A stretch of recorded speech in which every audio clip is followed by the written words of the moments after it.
Retention. How do we keep our good people? Well, here's the good news. To keep your good people, you do the same stuff you need to do to make the whole organisation more productive. I'm going to show you how. Let's get right into it.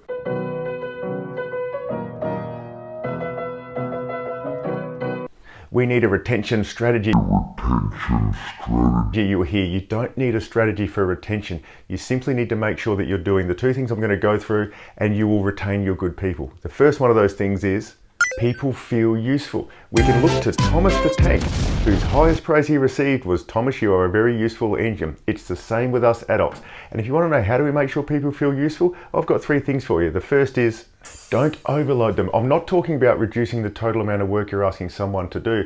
I'm talking about making it so they don't get hit with a million things from a million different angles, so they have the feeling of doing 1/10 of a whole bunch of things and finishing nothing. If you've got some talented people, the idea that they also have to spend their time negotiating priorities with the people around them just doesn't make sense. Take care of that for them so they can focus on applying their talents to getting stuff done.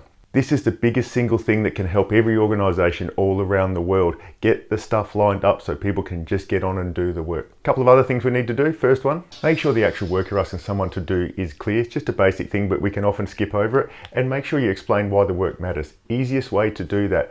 Think about the person who eventually receives the work. Think about what that person is trying to get through in their life and explain how the work that someone's doing helps that person to get through in their life. That's how you give work meaning. It doesn't have to change the world. It just has to help out a person. And the third thing we can look at here is make sure we're clear on who does what. What are the individual roles around the table, around the organisation? How do things work together? If people can understand how things are supposed to work, they can then get on and use their abilities to get their work done.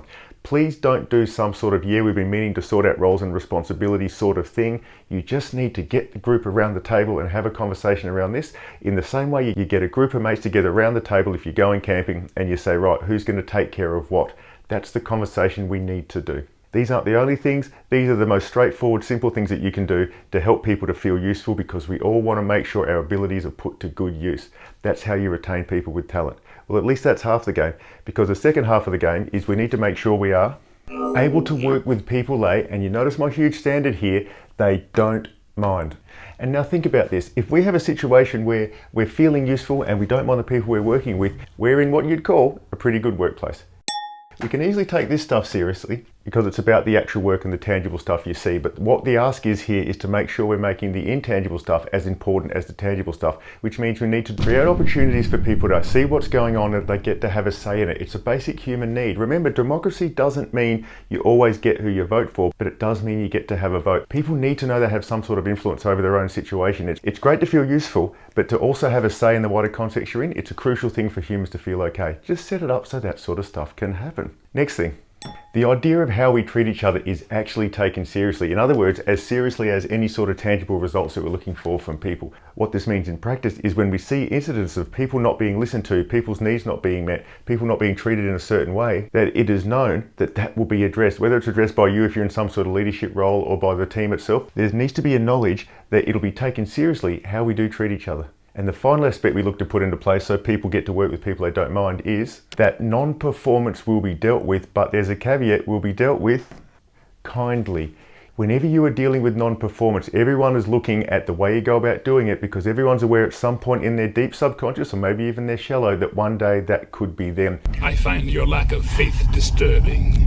In order to feel useful, we need to be working in a team where the people around us are actually useful. Addressing non-performance in a way that is kind to the person we're addressing has the double effect of making sure that people are able to feel useful, and it builds trust that no matter what happens, they'll still be afforded the dignity and respect they deserve as a person.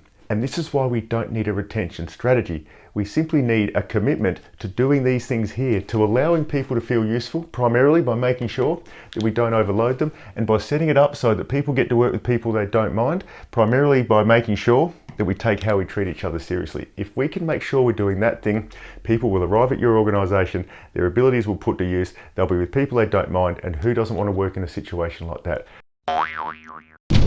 It can be this simple. Simple doesn't mean easy, but if we focus on these things, you'll get to where you need to be. That's all for now. I'll see you next time.